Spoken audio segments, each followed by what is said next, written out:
We are going to call to order, please. It is Monday, August the 14th, 2023, 6:01 p.m. I'm calling to order the West Lafayette Community School Corporation regular meeting of the Board of School Trustees. Before we get started this evening, I'd like to just update on a few things. One, Mr. Marley is not able to join us, so he'll be marked as absent this evening. He had a work conflict and sends his apologies. Also, before we get started tonight, we'll just take a moment of silence to honor our West Lafayette High School, junior, senior high school custodian, Brian Gustus. Mr. Gustus died earlier in the month, and so we'd like to just take a moment of silence on his behalf.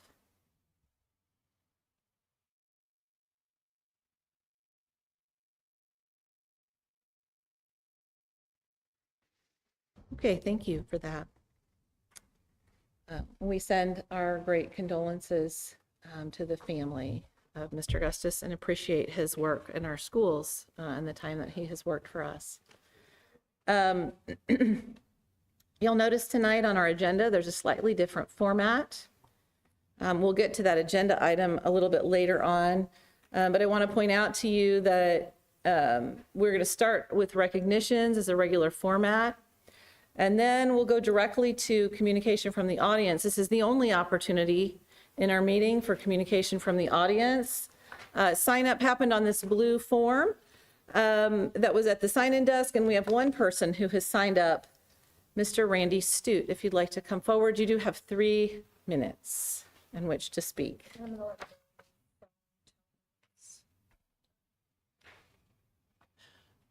Good evening. I wanted to talk about agenda item number 5, teacher evaluation.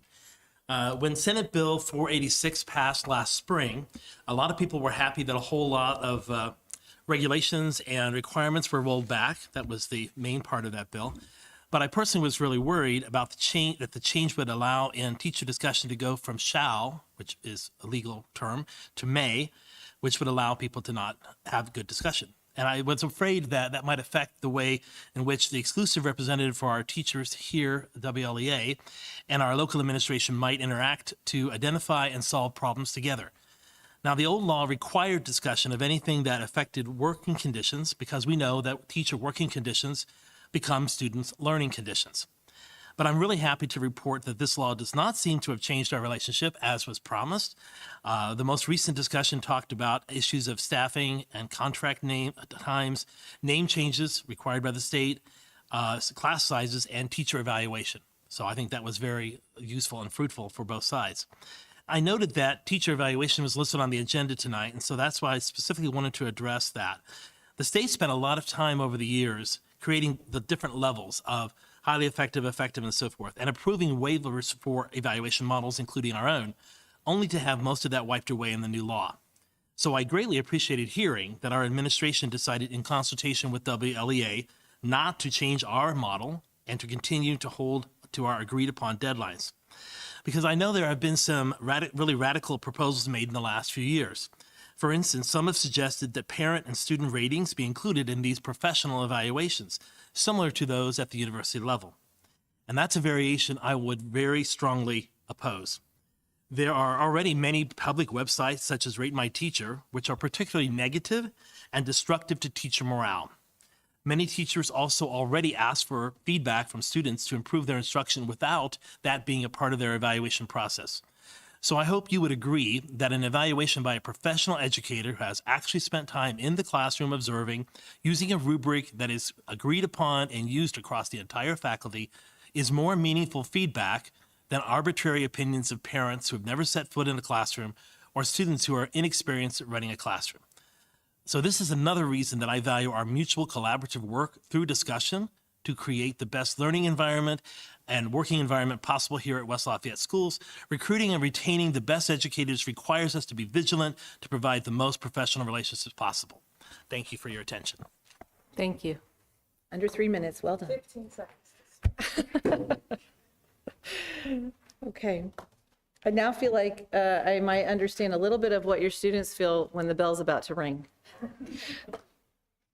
Okay, so we will move on to Approval of the agenda for the August 14th, 2023 regular meeting of the Board of Trustees. I'll entertain a motion for that, please. Moved by Mr. Wong. Second by Mr. Schott. Are there any comments or questions about tonight's agenda? All those in favor of approving this evening's agenda, please indicate with a show of hands.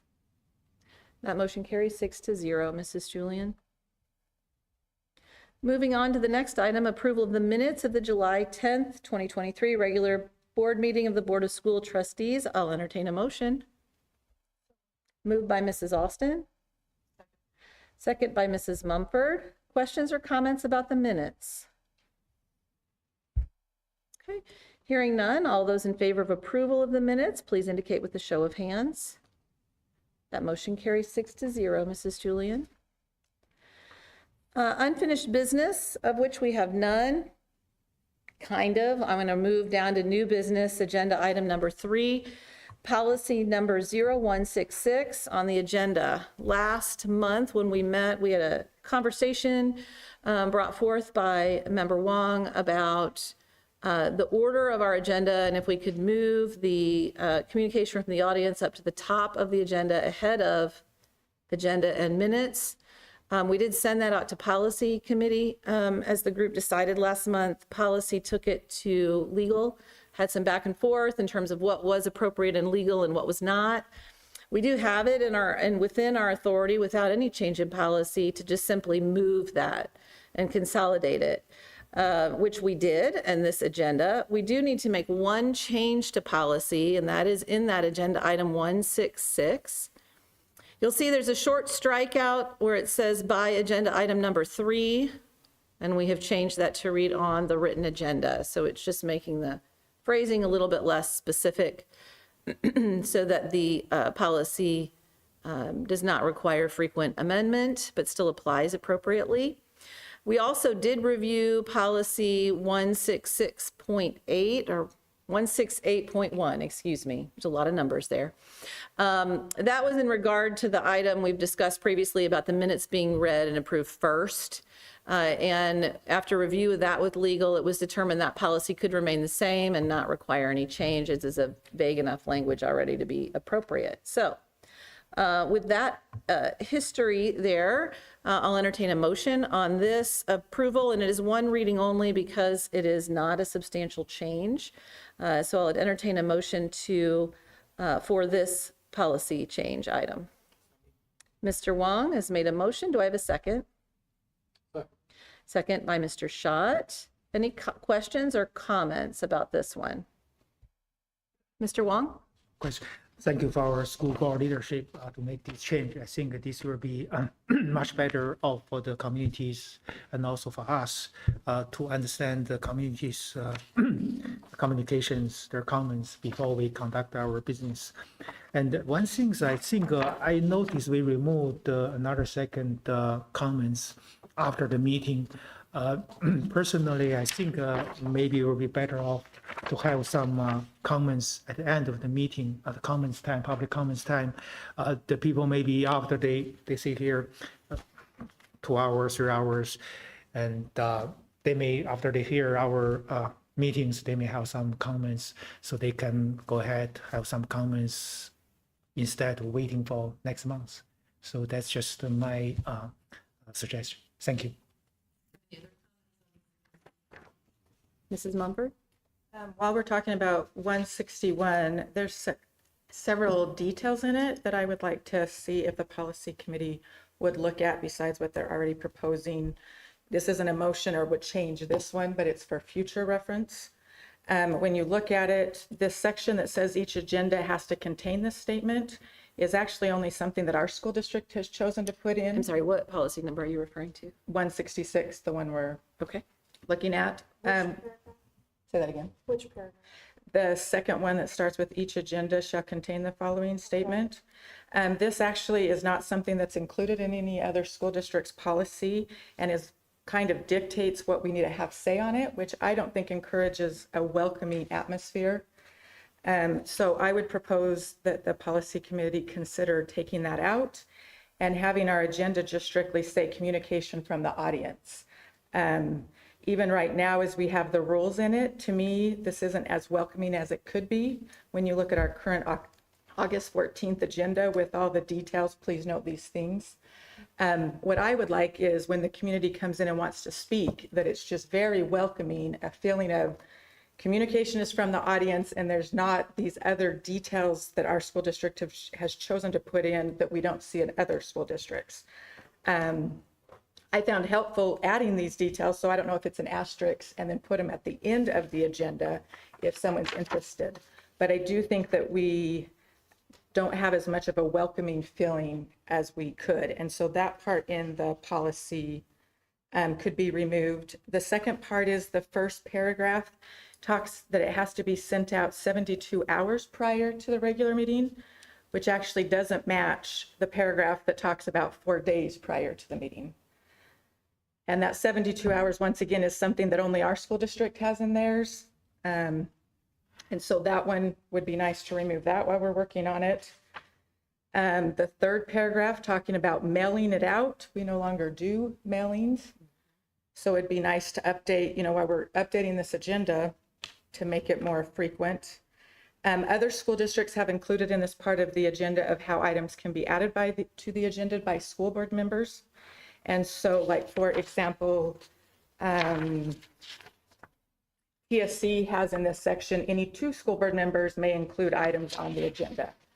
So something in here, we have it in other sections, but this one talks about the agenda. So it'd be helpful to have that there.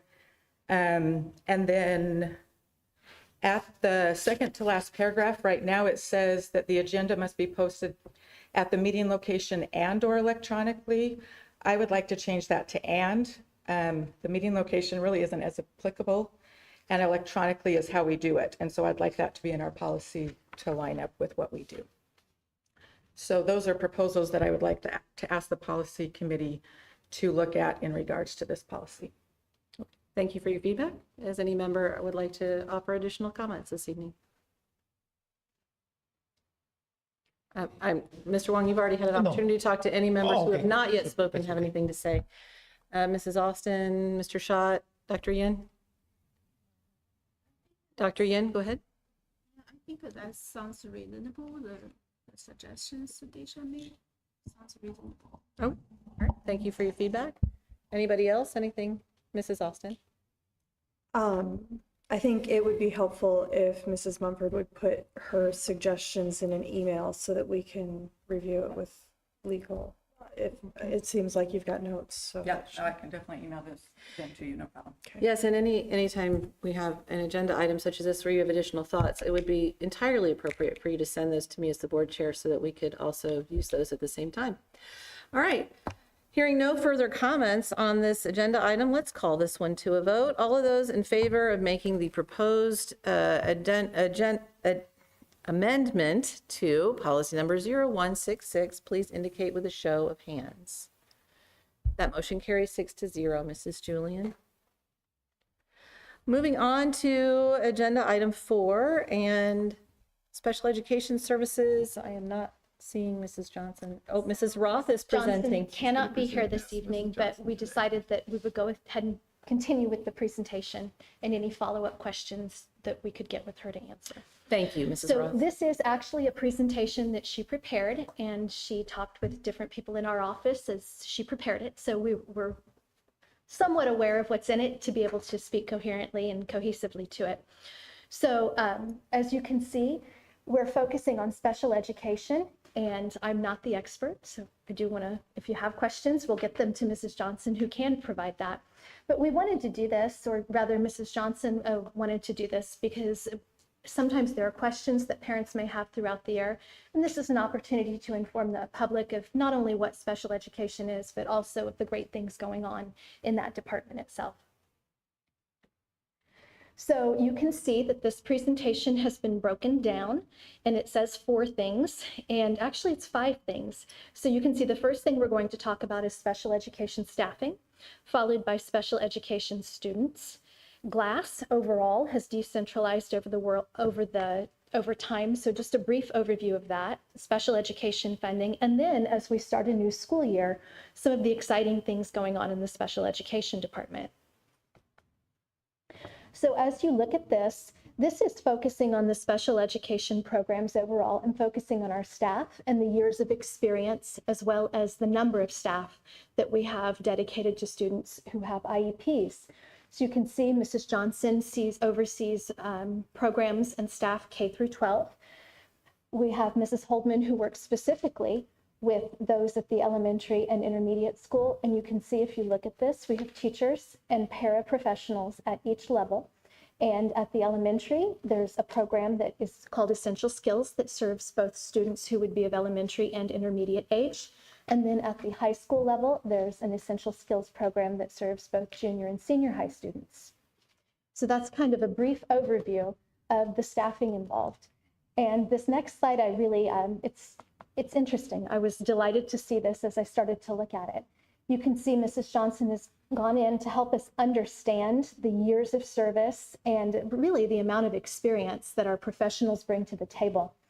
So you can see the total years of experience for teaching, total years of experience for teaching special ed, and then overall, just a large amount. We have people who stay with us and people who are very well trained and very experienced. And most of these teachers throughout the summer also put even more effort in through STEM grant initiatives.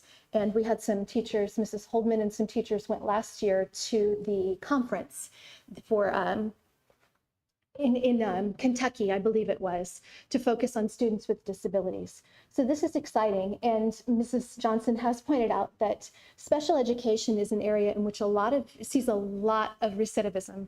That's not the term I'm looking for, but sees a lot of teachers leaving special education.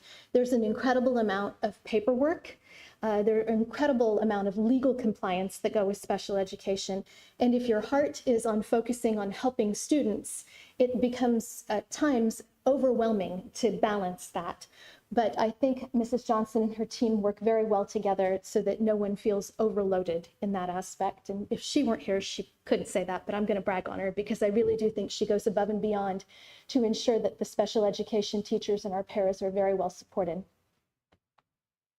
So you can see this is historical data from the IDOE on the number of students and the percentage of students served by special education services here at West Lafayette. You can see this goes back 5 years. I will say this is a little bit lower than the state average. The state average is around 14%, 14 to 15%. The national average, I believe, is 12 to 13%, and that varies. And then this next topic is GLASS decentralization. So I think she's included this in here so that if you weren't familiar with, if you have the timeline to recall how GLASS used to be, and you now aren't familiar with what GLASS is, it is a cooperative service that works for our school district, Lafayette School District, and TSC. And basically the cooperative service allows us to combine services or services that aren't frequently used so that we can serve students. And she's outlined how GLASS has decentralized over the years. And then we're currently at phase 3. And so phase 3, she's outlined, is kind of on a hold. Also, GLASS recently received a new director as Tony retired last year. So these are all of the things that GLASS brings to the table for our students. And the reason this list is important is because there are some services that may only apply to a handful of students in any given school district. So what happens is if you try to hire all of these services, all of these people, you're competing with the people next door who may have a need. So GLASS allows us to combine some services, get the professional who's best to do it, to serve students in an area. So just as you look at that, you can kind of start to understand that it's a long list of things that we could do separately or we can do together. And this helps streamline programs and services. So this is really talking about why we still participate in a cooperative program. And you go through all of the lists there. The specialized positions for most school districts is huge. As I said, special education sees a lot of people leaving that field. So when you get specialists who want to stick with something and you're competing with other districts to hire them, you're really putting yourself at odds with one another and you cannot serve students as well. So a district like ours, it works well to be able to pair with other districts and combine some services. That way we can give students the best services. And then this next slide talks about funding. And you can see the term, the adjusted pupil count, that APC. So there are different levels of funding. And you can see level 1 is severe disabilities, and it kind of identifies what those are.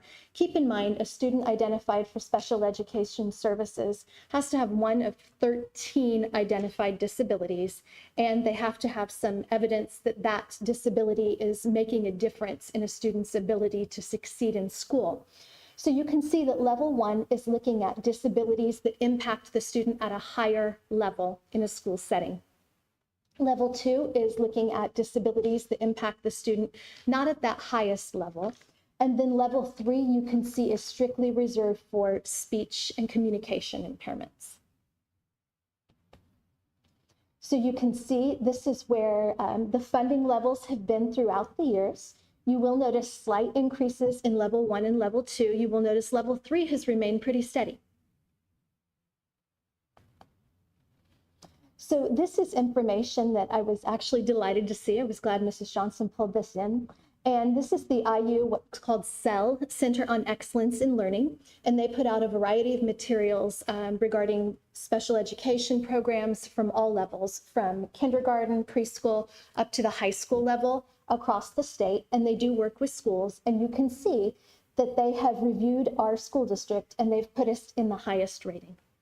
That really is an honor. Again, Mrs. Johnson couldn't say it if she's here, but she and her team should be very proud of the work that they've done in ensuring services for students at the highest level.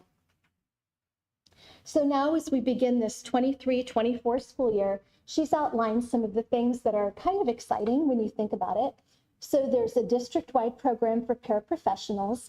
You may recall we did a pay reset, and paraprofessionals saw an increase in the pay scale, but we also looked at what are some of the obstacles, because again, we want to bring people to the table who want to work with our students. One of the obstacles could have been a parapro test. A parapro test, I think, was $60 in that arena. $60 it was very broad and specific, not specific to our students or what our needs were, but broad and specific. And it was one gateway that people had to pass through in order to be highly qualified.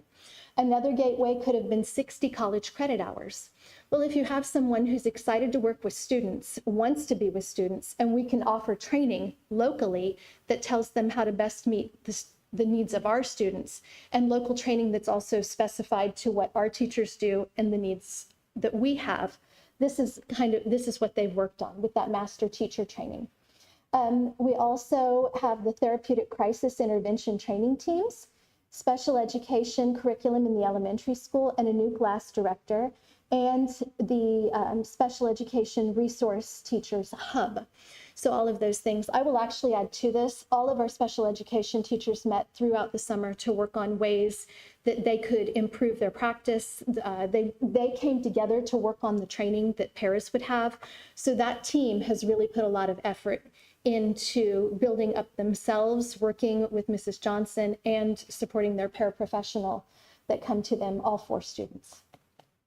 So that concludes that portion of the presentation. Thank you very much, Mrs. Roth. Are there any questions for Mrs. Roth that she can pass along to Mrs. Shelby? Mrs. Mumford? Do you happen to know, it talks about the new curriculum, or I don't remember how it worded it, special education curriculum for the elementary school. How is that different? And does that apply to the intermediate and high school? Like, what do you know what that entails, or that could be a question for her? That would probably be a question that's best for her. That's I fine. do know that the special education teachers look very specifically at what would best meet the needs of students with disabilities. Typically, it revolves around reading and math. And so they look at things, you've probably heard the terms Orton-Gillingham and things like that, science of reading. Teachers receive training and they look at materials that are aligned with this. Is that a correct statement, Mrs. Delaney? Okay.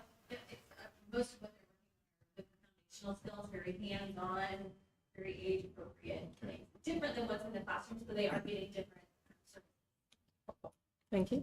Any other? Oh, go ahead. And then I had one other question. We have heard some concerns from various parents in the school district about special education services. Would it be possible to put together a study group of teachers and parents and see what better ways we can be supporting the teachers in the special education services as well as parents and students? I'm sorry, Mrs. Mumford, if I could, you said we have heard, who is we? Could you specify who? We had a parent show up at the May meeting and Yeah. shared some concerns, and we've had others at that time share. So we've heard from one parent. I just want to be clear on who we have heard from. Have you heard from additional people than I that? have. Okay, have you shared them or directed them to the specifics to our leadership? So my question is, can we do a study group to find out how to better support teachers and parents? That's my question. Okay. Thank you for clarifying that. It's always best, as reminded all board members, when you hear from patrons with questions, to route them to the school leadership so they can offer concise professional answers as our educational leaders. But would we like to refer that question to Mrs. Shelby as well? I think that would be appropriate. We can let her know that Yeah. you've expressed interest. Thank you. Dr. Yin? Yeah, I just first follow up, and I also heard similar concerns, and I also suggest them to contact to Mrs. Johnson. And Thank so, yeah, but I agree with the data though, because it might be a kind of a common issue, just like the high ability study group. We may have similar committee study group to figure out any issues, suggestions, and maybe for parents to meet regularly, like just like the high ability group, right? So I think that's very helpful for people to routinely bring feedback and if there's anything to improve. And regarding the presentation, and just a forward question to Mrs. Johnson, because I know she prepared the slides, everything. So I wonder how many teachers and how many paraprofessionals do we have in our district? That's the first question. Another is, given that we have low percentage of kids who have special needs, I wonder the reason for that. And so kind of relate to it, and one concern I heard is some kids who may need the help somehow are not identified. Yeah, I don't have the first-hand data, so I cannot tell. But I just wonder in general, how are kids identified as the kids who have special needs? And so if the percentage low, was that related to identification, or there's some other reason? Also, given the state funding is related to, it's like give students by, like if you have more students who have special needs, then you get more funding. Is that the case? Oh, they have a quota, or you can No, only there's house. no quota. So I do want to address your question about number of professionals. So if I'm doing my math correctly, we have 2, 4, 6, 8, 10. No, that's okay. 10 special education teachers and 14. Thank you. You did the math quicker than I did. So I did want to share that. And then with the quota, there would never be a quota. Legally, there could never be a quota on, you would only identify a certain number of students. And then with special education, it's governed by the Individuals with Disabilities in Education Act. And it looks at, does a student have one of 13 disabilities? And then if they do have one of those 13 disabilities, how has that impacted them from an educational standpoint?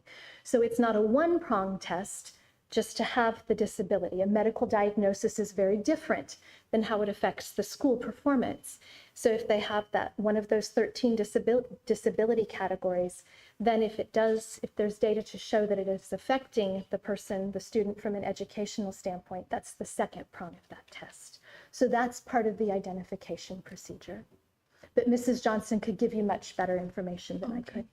And then will the state, typically, does the state allocated fund enough to cover the cost, or we have to No. subsidize? No, so special education for years has been termed by some people as an unfunded mandate.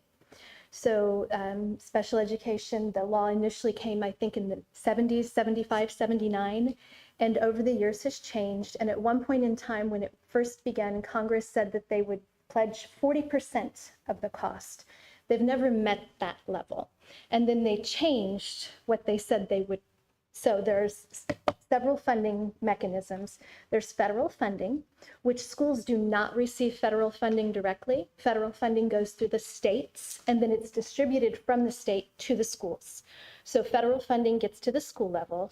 It's a very small percentage. And then there's state funding, which is another mechanism, but it never funds the entire cost of special education programs. So what are called local funds would be used to fund anything that federal or state funding would not. Okay, so that means the more students with special needs, then the school need to figure out the fund to cover the cost. In theory, yeah. So because before I thought, well, then Yeah. what will be the constraint for providing the service to those kids? Then Yeah, and we can't ask that question. We don't ask that question. We look at what the services needed are, and we provide the services. And it's never part of a case conference to discuss how much would this cost. If it's student needs, if a case conference committee determines that a student needs a service, we provide the service. okay, thanks. You're welcome. Does any board member who's not spoken yet have anything they would like to say? Mr. Wong? Yeah, I have some question. First of all, I like these presentations. It's very good. And I also like the numbers, very detailed numbers, how many years, total years, and the people serve. So I counted there's 10 teachers. So you divide by 140 hours. Each teacher have average 14 years plus years in education, and 11 years, around 11 years, 11 years in the special education.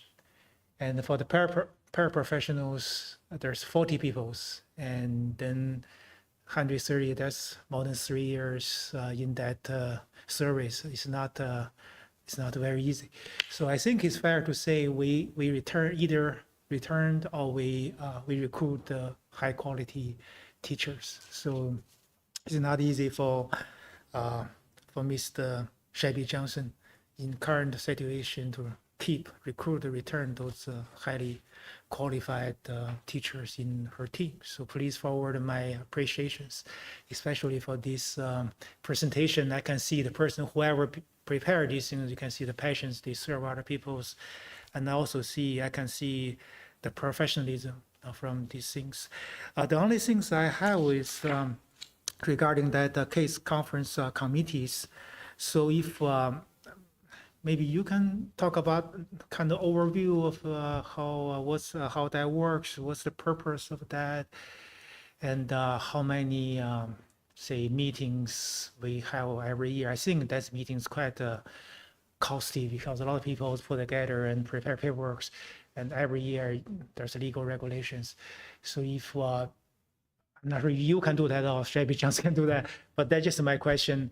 How many, how that works, what the purpose of that, and my understanding is that each meeting is have IEP specifically for each students, and how the committee member composed, what's the procedure they put people together, and then and I understand that's closed door, so doesn't mean you release all information, but I just want to get a general overview of how that works. Okay. It's a very prescribed process, and Okay. who is at the table is also highly prescribed. There are Okay. people who are required to be there by law, but I think she could probably provide the best resources and would know the best resources to help explain that. Okay, that's really great. If she can later, sometime. I don't need to answer my question right now. Another, yeah. Would you do me a favor and send me that question, and we'll make sure then we include that in Friday notes so everybody can see the response Sure. to it. And then we'll make sure that we address the components of your question. Yeah, the thing is this, I have some general understanding after that, maybe I have some follow-up questions. Say, for example, there's different purpose for these meetings. And I want to know how many, some meetings maybe just reevaluate the progress. Some maybe see how far away maybe some set up target. Some And I can tell you at minimum, there's an annual case conference. that's my annual- understanding Yeah, of and the- then anytime that a parent requests a meeting, you would hold another meeting additionally. And/or if a teacher can request two based on if they progress. feel like, yeah, and if they need to. But at minimum, an annual case review. Yeah, that's And it could be then from there anywhere in between. But I will still make sure that we get the response from Mrs. Johnson. Yeah, that's what I'm thinking. And I also have a question regarding so how many meetings we have every year for eligibilities, and how many we get. I mean, How many students qualify? yeah, after we have a meeting evaluate, as you said, compare with their school learning things and also with their medical information when we put together and when we make that decision. So I want to see how many percentage kind of things. That I will email follow up that things, and then that would be great. Also, thank you. Please also extend my appreciation to her for the document. For last time, I learned a lot about the special education terminologies and the background information. That's quite a very good learning course for me. So just forward my appreciation to her. Thank you. Appreciate it. Absolutely. Thank you. If I could please, also, one of the things that have been reviewed previously by the board that might be helpful to our new members to also understand is that students are entitled to some confidentiality here. And so sometimes families don't necessarily want to share their child's status with an IEP. So if you wouldn't mind asking her to also include some information about why perhaps there's not like a special ed parent coffee or that type of thing, I think that might be helpful for everyone to understand it. It does provide some limitations on communication as well. Has any member who has not spoken yet like to add anything to this one? All right. Thank you very much, Mrs. Roth, for presenting on Mrs. Johnson's behalf. Let's move on to item number 5, teacher evaluation presentation, and Dr. Greiner. So legislature requires that each year we present to the board in a public meeting the teacher evaluation tool and then teacher evaluation results. And so what I want to stress here is nothing's changed in what you're going to hear today that you heard last year. And the reason for that is our evaluation tool has not changed. And I think we heard even a speaker come up and state that it hasn't changed. But nothing's changed. We're just presenting to you in a public meeting to meet the requirements of the law, and then just to report out on the evaluation ratings. So on this first slide, you can see that we use a locally approved professional teacher summative evaluation tool that was created collaboratively with the association and the administrators, and it meets the requirements that must be included in an evaluation plan. And it also has a rating scale, a four-point rating scale, from 1, the lowest rating being an ineffective, up to a highly effective rating being a 4.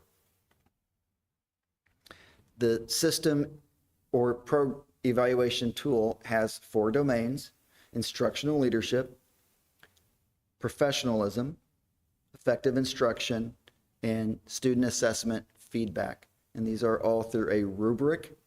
And you can see that these are weighted, and that the heaviest weight is placed on effective instruction in the classroom. And then the final summative score is taken 100% from that teacher evaluation tool. And it is a final score is based on, at minimum, 2 observations where the information is compiled and a score is determined. It's a very collaborative process, I will point out too, communication between teacher and administrator. And you can see here our final ratings for 2022-23 school year. And you can see we've divided it out by school. But then if you look at the corporation, you can see that 161 teachers, 137 of those were rated highly effective, 20 were rated effective, and one was rated ineffective. If you add those up, you will find that it does not equal 161, and that is because a few of our teachers were not rated or evaluated that particular year with a full evaluation, either because they came in the middle of the year or they left early for a leave of some sort. And so if they're not here for 120 days, then they are not rated and included in these final scores. And so with that, I invite any questions as we do each year. Thank you, Dr. Reiner. Questions for Dr. Reiner? Okay, Mrs. Mumford. So what is the general difference? We've seen both last year and this year, ineffective versus needs improvement. What, from your experience, is kind of, I mean, I know it's an addition of scores, but we don't see any in that middle, but yet we have seen them low and then jump to the higher effective. So do you know much about? Do you mean what is the difference in, so the rating system, the difference would be some things may be met in needs improvement Okay. and less things in ineffective. Okay, If I'm answering your, I think so, okay, yeah. and I can show you the rubric too if you would ever like to see that. No, that makes sense. Do we have any incentives in place in our school district for teachers who receive the highly effective rating? So the teachers generally would like to, the answer is no. There are not incentives for that. And that is, that's discussed, and it's truly to ensure that we're not putting our teachers in a very collaborative nature of atmosphere where you're working together to meet the needs. Healthy school culture is where you're working together to meet the needs of students. If we went more to an incentive approach where highly effective versus effective, you might see doors start to close where they would try to gain that money, and it might be a less collaborative environment. Okay, so then if I understand correctly, the state gives us the TAG funding. Correct. That we're required to give the highly effective teachers a percentage of a bonus pay. And then our school district uses its own funds to give ineffective, needs improvement, and effective teachers the same pay that a highly effective teacher receives? No. Yes and no. And ineffective and effective teachers do not receive the TAG grant, and they do not receive a pay increase from one year to the next. And if you are effective or highly effective, we must use the TAG money to differentiate by 25% at least. And so where the equalizing comes out is additional funds to equalize so that everybody's getting rewarded for being an effective or a highly effective teacher. And if you look at that rubric, you can find it's real easy to go in and out of highly effective versus effective. I always told as principal when this new evaluation system was put in place, teachers got really nervous and they were knocking down my door basically. And I said, where with the current system where you're meeting expectation and being an effective, solid, good teacher versus not being one, where have you ever questioned our relationship from instructional leader to teacher? Well, we've never, but with this new system, I said, there's nothing going to change here with the exception that you may fall in and out of effective versus highly effective, because highly effective, there's just some subtle differences. And so what we want teachers to understand is whether you're effective or highly effective, you're a great teacher.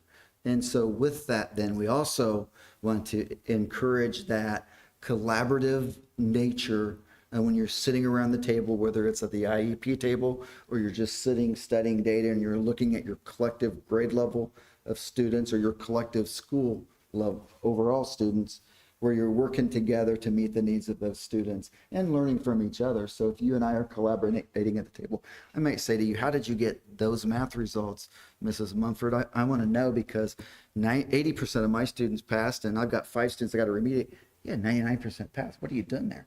And we learn from each other, where if you start talking about differentiating in pay, you'll probably, you may not, but there will be teachers out there that'll close their door because they'll say it's not fair. And I want to get that bigger dollar. We want our teachers working together in a collaborative nature where no student falls behind. And that's why at the discussion table, our teachers will tell us, we don't want any part of that. And where really we want that collaborative approach. So the school district gives funds to the effective teachers so that they get the same bonus pay as highly effective, but they do not give it to the needs improvement or the other one. Is That's that correct. right? Yes, you're Is that helpful correct. to understand? Thank you. My pleasure. Any other questions for Dr. Ryan or Dr. Yin? Who are the evaluators of teachers? So in our district, the evaluators are the principals and the assistant principals, and they are trained in the evaluation system because you got to be trained in the evaluation system. So those are our evaluators. Okay, so after the evaluators let's say observe the teacher's classroom and do a rating or something following the rubric, and will teachers get feedback regarding, Yes, teachers and administrator meet together and they discuss based on that evaluation. Okay. Another thing is if parents, students have any feedback regarding some of the issues, and who should they communicate with? So parents, I would always encourage a parent to go directly to the teacher. And when I just sat with my own two, every teacher that I sat during the teacher orientation, they said, email us. We want to get back to you. That's our quickest way because we'll see that. Phone call, we'll get back to you when we can, but email us. So work directly with your teacher. And of course, if you're not satisfied with that interaction, then I would go to the next person in command, principal or assistant principal. But I would always start with the teacher because I've not met personally a teacher that didn't want to have that dialogue. And as a teacher, I always wanted to hear directly from you if you had some concerns that you wanted to sit down and talk about. Okay, great. Another thing, sort of follow up with Desha's comments, and I understand that mandatory reward is not helpful according to the feedback. I also sit on the table with kind of talk to some of the teacher representatives, and so I got that idea. But on the other hand, I heard in some of the districts they do have like a teacher of the building, or that like every year they have a teacher, kind of not necessarily like a monetary reward, but some recognition. I wonder whether that's possible at all, given that we have so many excellent teachers. In To fact, celebrate, yeah. to celebrate or honor, and even more frequently, like a monthly or something. I don't know, because we have so many great teachers. There are so many great things about them, and we can probably they can share their strategies. So, people share their appreciation, those things. Maybe it's possible. It doesn't need to be mandatory, but also I feel like for PD, professional development purpose, maybe, sometimes we can share the strategies. Maybe they already do it with their colleagues already, but just in general, some of those I think those are sharing worthy might of be certainly helpful. exploring. And I can tell you that even when you say, I know you were at the opening meeting, and we had so many teachers that took advantage of this STEM opportunity and wrote their own proposals and spent their summer learning new things. And I know that the principals want to find ways to share those, exactly kind of what you're talking about, with among their teams and with their school teams. I think you raised some very valid points, but I'm so proud of the amount of teachers that took advantage of those opportunities. As you said, we can't celebrate our teachers enough. They're so giving, and they spent their summer engaged in professional learning. And certainly I agree with you, finding ways to share those. And I think we're going to be looking for ways to do that even during the professional development time that we have built even into the year. at the board meeting, if it's not too much burden for them, then we can celebrate, because we celebrate students' excellence. We can also Celebrate our celebrate teachers, staff members. For example, even the paraprofessionals, they do a very hard job many times behind the scene, and and then the bus drivers, there are so many people we can recognize and celebrate, and it will be nice. Absolutely. Thank you, Dr. Yin. I appreciate your Thanks. comments. Mr. Wong, did I see your hand was up? Yes. Sure, I have a question. So once you have, can you change that to the page, the Absolutely. four domains, 4 items? Okay. Go There's a back, student Brandon, if assess- you would, to the, Student feedback. right Yeah, there. I the think last, is where you mean, last right? one, student Yeah. assessment feedback. Yeah, basically, I'm just wondering, say, each classroom is different, right? Some Absolutely. students is go ahead, very advanced, and some just average. So how did you use that assessment? You use the assessment class assessment scores to do this kind of this domain number 4. So how you handle that kind of things? So the principal and the teacher sit down and talk about what student assessment data are they using. They work together to determine that. And then it's measured on the rubric. And how are they using data to show growth or improvement, and or how are they using data to remediate within the classroom to meet the needs of the students and so forth. And so they sit down together and discuss that and make that determination. Okay, so basically still concentrate on the improvement, actually not only for the final. Not, yes, both improvement It's kind of and mastery, and then compo- closing gaps and so forth. So that kind of thing. Okay, another thing is regarding the evaluations is follow up Dr. Yin's question. Say, for example, for special education teachers and paraprofessionals, if you look at their job descriptions, quite different from the classroom teacher. So I just wondering for those teacher, basically for each different teachers, we have the right person to evaluate.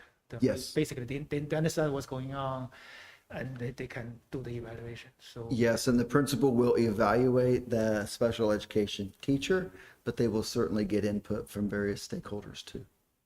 okay, so yeah, okay. So I just want our teachers get fair evaluate. We want to encourage. We want to use this system to encourage people, teachers. So Agreed. okay, thank you. Specific forms for special education. Oh, okay. So there's just a different walkthrough form, a different formative form, and a different summative Rubric, form, recognizing that their job is different. Yeah, it's quite And so- different. I think it's yes. quite different. So I think okay, appreciate it. Thank you. You're welcome. Anyone else who hasn't spoken yet? I would like to offer my appreciation for you as well. I know that we have wonderful teachers who have spent much of their summer working hard and studying and learning and exploring new opportunities. I very much appreciate that leadership from central office also understands that for some of our teachers, a break is much needed in the summer, and that they are also offered that an opportunity so they can come back a little bit fresh and renewed. So thank you for understanding that all teachers have different needs over the summer as well. All right, we will move on to item number 6, the personnel report. Dr. Greiner. It is my recommendation that the board approve the personnel report as presented to you. I would entertain a motion to approve the personnel report, please. Moved by Mrs. Mumford, second by Mr. Schott. Are there questions or comments about the personnel report this month? Mrs. Mumford?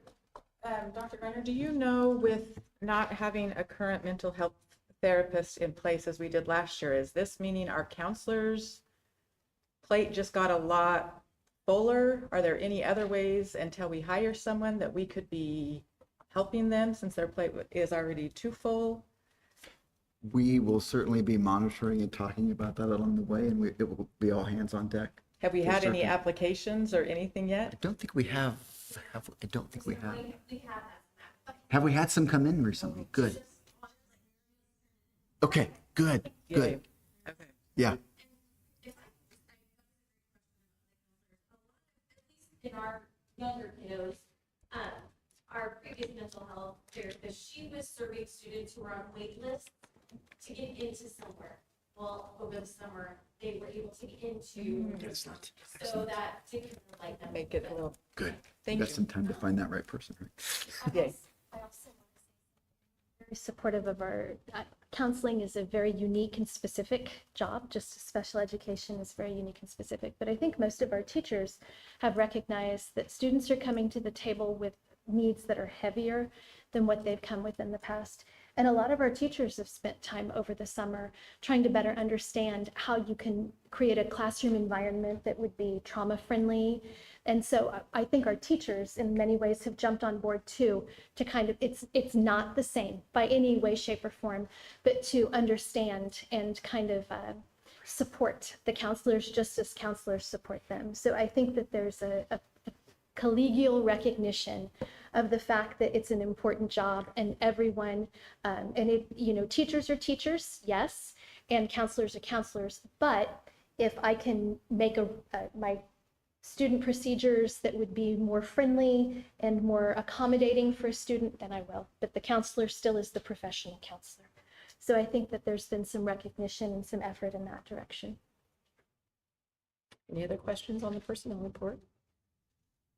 Okay, all those in favor of approving this month's personnel report, please indicate with a show of hands. That motion carries 6-0, Mrs. Julian. We are going to move on to item number 7, the High Ability Broad-Based Planning Group. Mrs. Roth with information, please. Certainly. So this is an overview of a meeting that occurred last spring and kind of started a somewhat of a new process for us overall. So we'll talk about the broad overview and briefly touch on the process.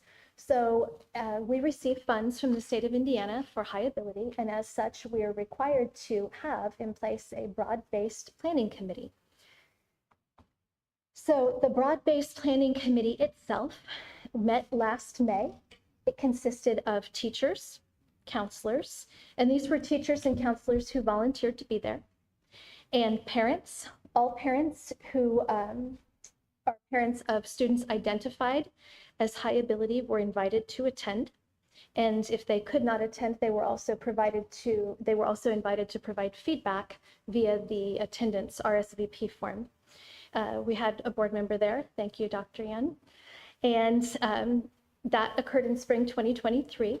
As part of an annual review, and it also included our administrative team. So we tried to get a variety of stakeholders. It included teachers from all of our buildings and parents from all of our buildings as well. So as you can see, the broad-based planning committee is very specific in nature, and this is something that really the state kind of outlines for us.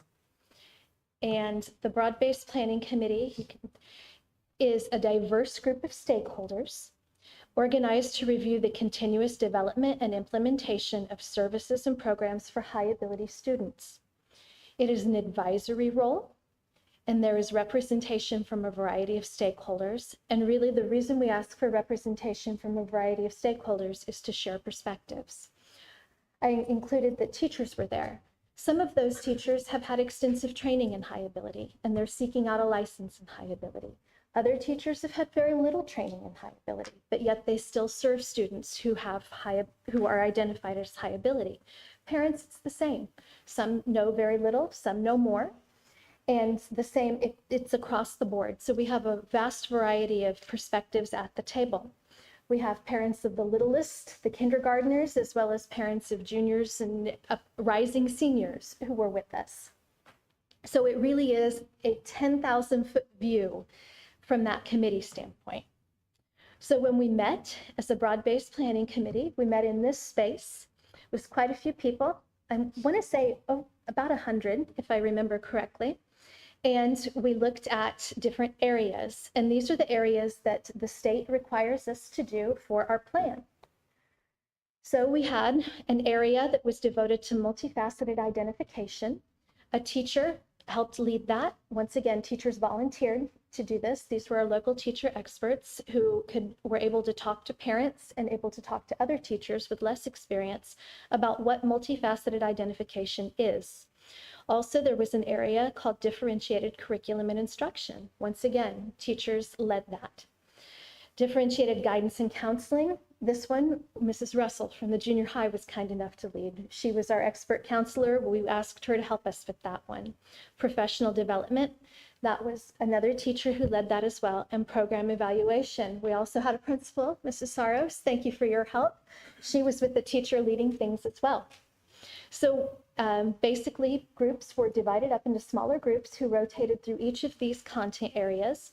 Teachers who have knowledge about these content areas gave a little bit of information about what each of these contents was and what it involves. And then we went through a process, plus delta process. So if you know about the topic already, what are some of the positive things going on? If you know about the topic already, what are some things that you think might be changed in order to help all students? If you didn't, we did what's called an I wonder process. So if you didn't have a high level of knowledge about the topic coming into it, it was a chance to ask questions and a chance to wonder. So we tried to approach it looking as parents and teachers would have a variety of backgrounds with the topic itself. So you can see, we went around the room. This was old-fashioned, it was small groups, and the goal was to identify 2 to 3 overall goals for the year. These were the takeaways. This is just a snapshot of what each group did. Some groups had multiple pieces of paper. We ran out of paper. That was the quickest way to put it. Writing got smaller as we went along. So if you look at this, you can see that we had takeaways for each area. So all parents and all teachers in attendance rotated through all groups. Everyone contributed ideas. And then you went back to the first group you started with.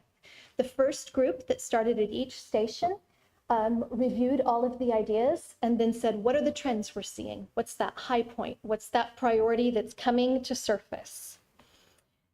And this is what came to the surface.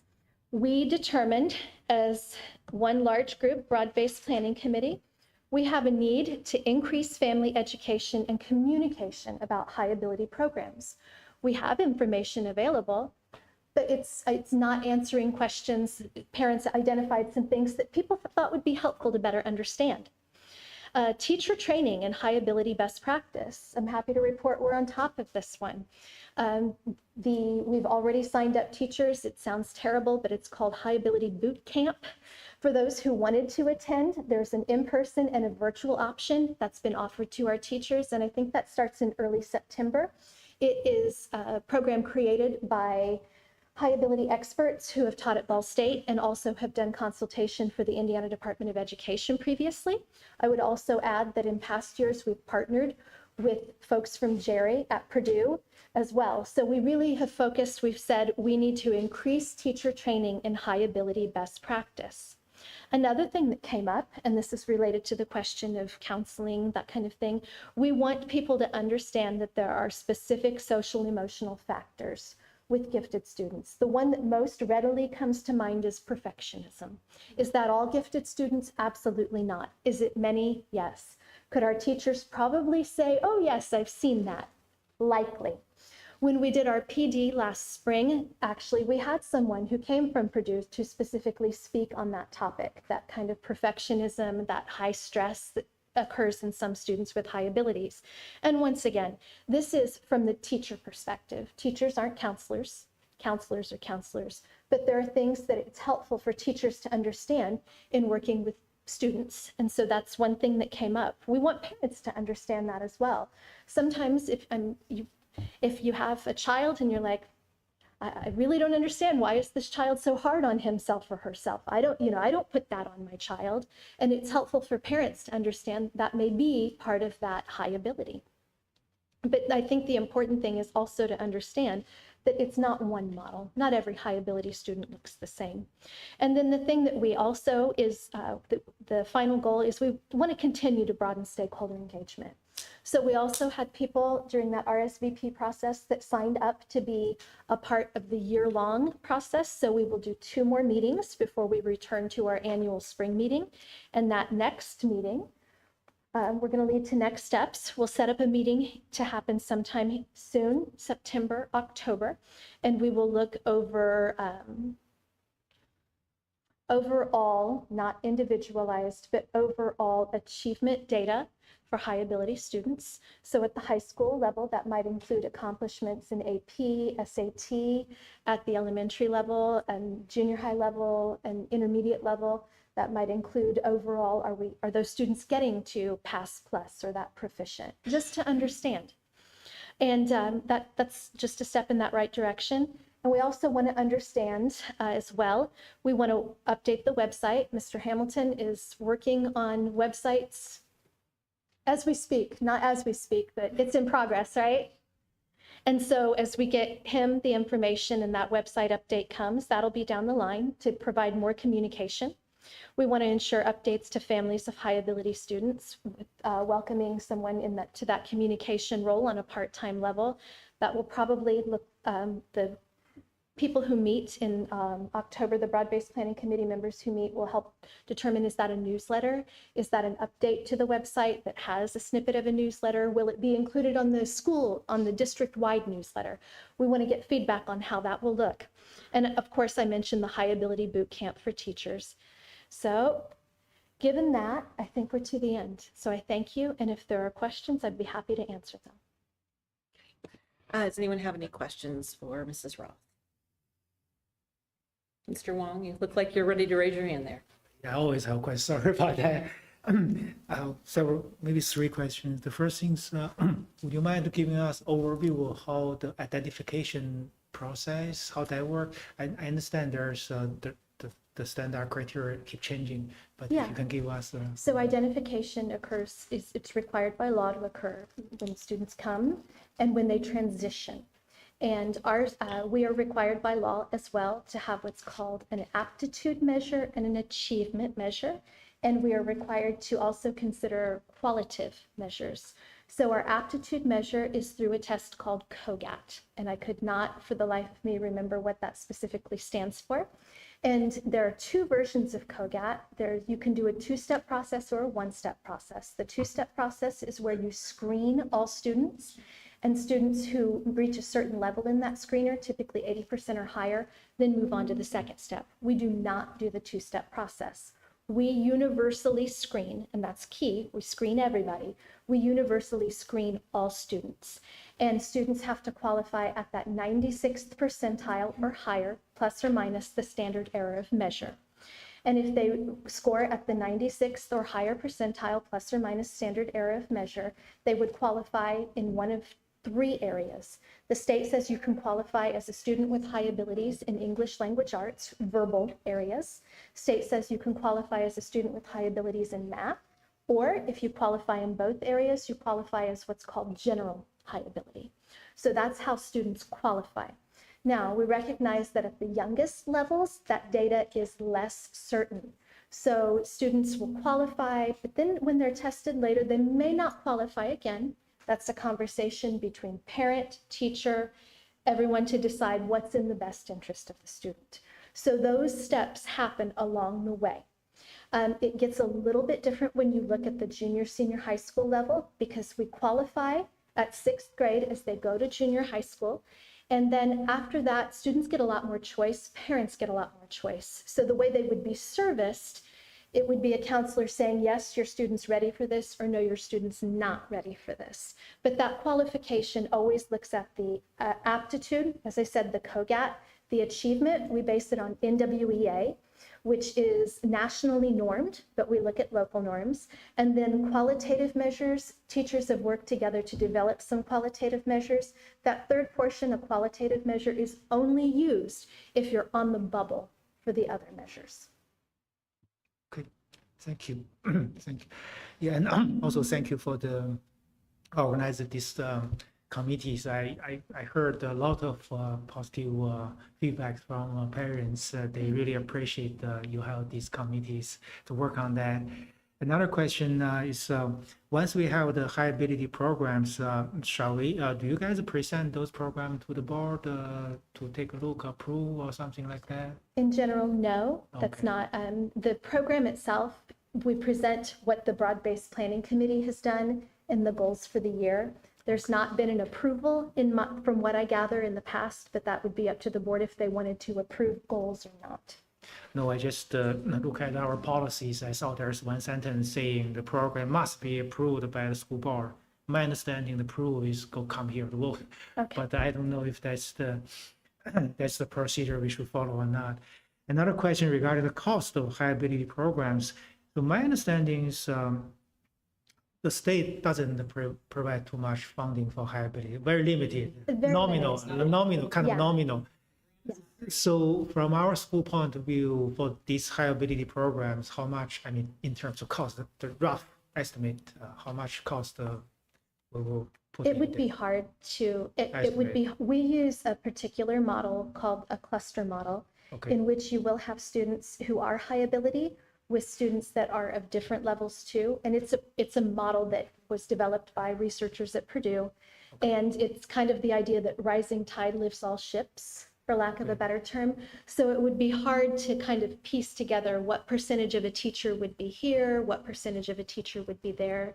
There are various grants that do cover some cost, but it in no way comes close. Generally speaking, we cannot track the cost in the detailed numbers, but generally it's not really that much burden, right? For our, financially speaking, it's not really a huge burden like special education for us. I wouldn't, No, I won't say the burden, it's kind of commitment, I would say so that. it'll be more obvious how much it's costing you at the high school level, because if a teacher's teaching an AP class that's considered high ability, you could take a portion of that teacher's schedule and you could kind of identify that. It becomes less obvious as students are younger, but it would be very difficult, and it would be very difficult. That's a correct Okay, statement. got you. Thank you, appreciate it. Thank you. You're welcome. Any other questions? Dr. Yin? I have several. And so from what grade will students be tested for? So students can, parents can request testing as well. So a parent could request testing, we'd start at kindergarten. Okay. Another question is, so given, for educators, we all know, and the intelligence is incremental, right? It's not fixed. So that means students may not be tested into the high ability program now, but next year. They may qualify. So in our system, we give students the opportunity to be tested at any, Yes. like at any grade, and to make adjustment to accommodate their needs, Yeah. right? A teacher could also recommend additional testing. A parent could request testing if it's on a year that's not typically universally tested. Okay, and then how exactly the high ability programs operated? And so we are using cluster model. That means they might be assigned to different classrooms. We don't really have like a high ability class or something like that. Is that the case? We do, but it's using the cluster model. It's not going to be a classroom strictly full of students who are identified as high ability. Also, keep in mind, the students who are, and honest, I'm going to be very frank here. I think there are so many ways kids can be gifted in many ways. So this is very driven by what the state says. The state looks at high ability in English language arts. So they would be served by, they would work with other students who have those high abilities as well under a cluster model, math, or the general areas. So it would not be one classroom with all high ability students, not under the Gentry cluster model. Okay, then so the students with a similar high ability category will be put in one class? They would typically receive instruction with students who are similarly high ability. Is that a fair statement, Mrs. Saros and Mrs. Delaney? So really, if we're looking at differentiation, which happens in all of our classrooms. You take our 90-minute reading block, the teacher works with this small group that's typically in a similar ability level, or we're working on the same skill, and they do the same thing. So students who are a high ability group, they would work together with the teacher in a small group. They would have their own differentiated instruction. The other model is more of a self-contained. That's when you have 23 students who are all high ability in one classroom. So those are kind of the two common models. So we opted for the cluster model just because we do have a larger number of students that are in high ability.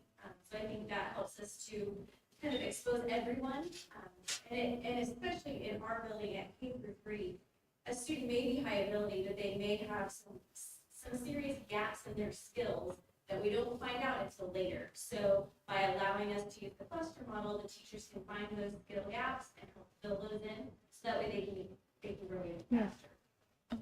Thanks. Also add to that we're also doing reassessments to find out what they do know, because they may be able to capture information quickly and be able to move on, but we want to also make sure that they have foundational skills so that when they are ready for the next level of skills, we can build on those without creating gaps in their learning that will affect them. Thank you. May I ask one question?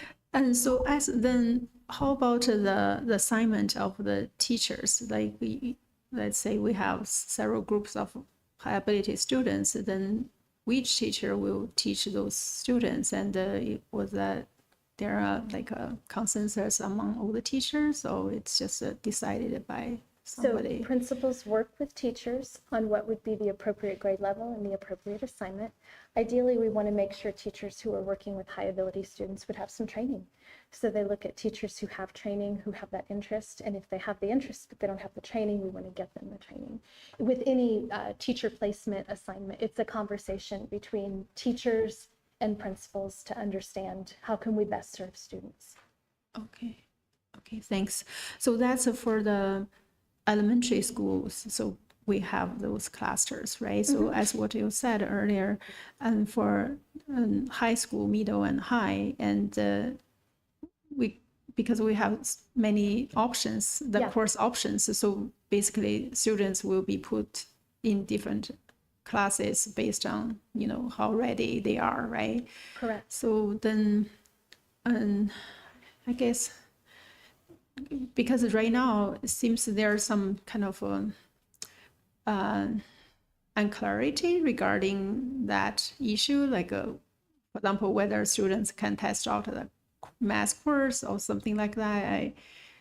I just wonder whether there's a discussion about this issue, and because some students are allowed to, for example, to take the math placement test, others are not, but parents don't necessarily know the rule for that, the decision. So I guess, I don't know, maybe it's being discussed at this time already, but So I think, just some transparency and Yeah. clarity will be helpful. so I do think that the high school put that in their course book, but I think what you're saying is parents may or may not see that. And then even with it being a new process, there were miscommunications along the line. So part of what came out with this broad-based planning committee and just general discussion is that's something we can clarify. We can make it clearer for the future. And teachers put effort into the process. And so let's make it a better process overall. Okay, and sorry, just a very last one. So I wonder, the district-wise, do we have some kind of collaboration across different grade levels among teachers regarding, the content sequence and of the curriculum? Because it's not necessarily our thing, but it's quite common actually in the US, the curriculum, because people use a different curriculum. Sometimes you may see, the same content is unnecessarily repeated across different grades, but sometimes there might be gap. And so if there's a collaboration across grades, then we can make it more efficient. And I know actually it's pretty hard here because at home, some parents may supplement kids with more educational content, and so in the classroom, maybe the kids have quite a heterogeneous needs, and it's not easy. But in general, I just wonder whether we can map out the curriculum and to kind of streamline, make it like more efficient, for example, for the elementary school than later in high school, because many students feel once they are in middle school and high school, and the workload become like a heavier, and but in elementary school they are rather kind of relaxed, and people may feel, if I knew earlier, I should have like work harder earlier or something. And I think that was out of the broad-based planning committee. We did have representatives there from people who would teach AP classes and the highest level down to kindergarten. And that was, there's an interest. I think within the schools, there's discussion from K to 3 and then 4, 5, 6, and then 7 to 12. But it became clear that there is interest. And so some teachers have put forth proposals to be able to do that. We also, with the STEM PD that we had this summer, we did have some math PD that was focused on K-6, but we had high school teachers who came because they wanted to better understand.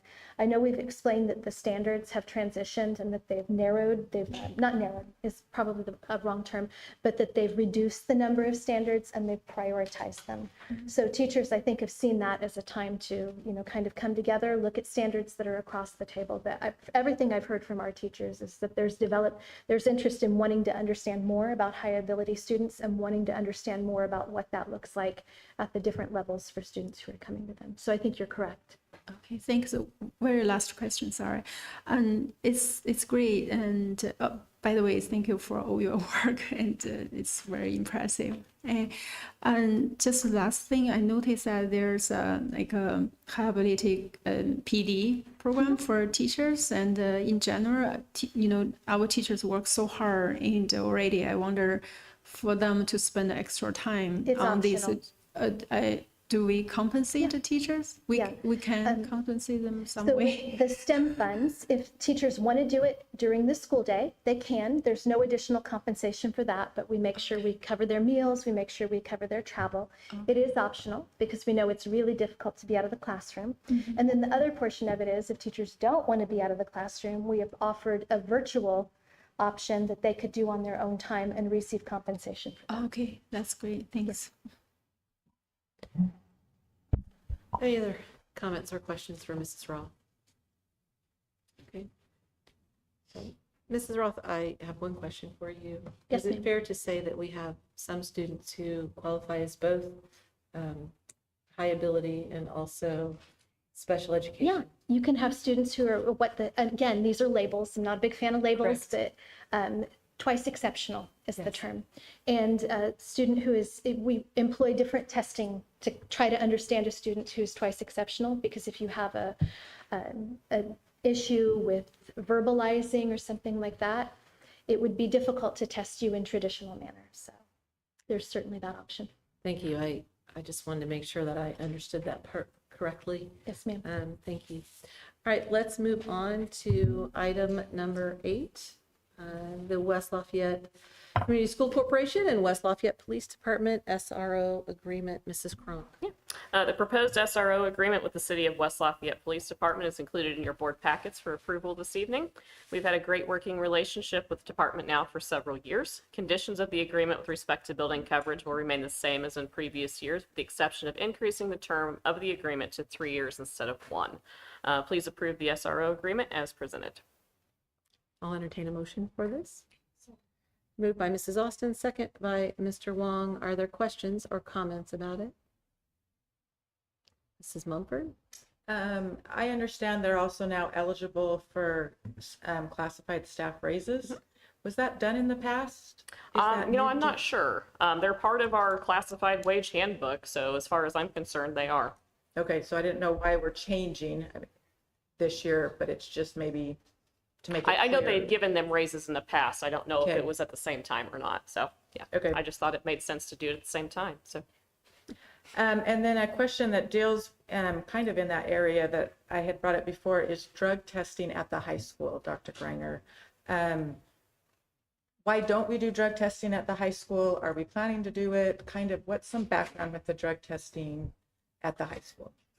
From what I understand regarding background, years ago, they did do drug testing, but they haven't for several years now. Okay. Yeah, and so there's not a drug testing plan at our high school. Okay, so right now, who did the drug testing at your previous school district? Do you know? I didn't know if it I ties don't know in. who did. Do you know who did it? I don't know who did it. I know it's an outside agency, typically, Okay, but it was an outside agency, correct? Yes. Okay. Everything gets sent to an outside. okay, so is it administrators kind of, It's like who, for parents that have this concern or question, who is it that's like initiating it or would be running it? So It was an it's an outside organization, and the nurses, as you said, carried it out, and it's for drivers or extracurricular individuals that would go through that process. So this, to me, is not on our agenda this evening. If this is something that you'd like to move out to committee, we could do that if you want to have a further discussion, but this is not on this particular agenda item. So would you like to raise a conversation about drug testing in our schools out to safety committee would be the likely committee which you happen to serve on, as I understand it. Right, and I had shared this with this topic because I wasn't sure if this goes with the police department. I had brought this up previously, but Dr. Greiner answered where we're at today and made more clarification, so I'm good at this point. Okay, all right.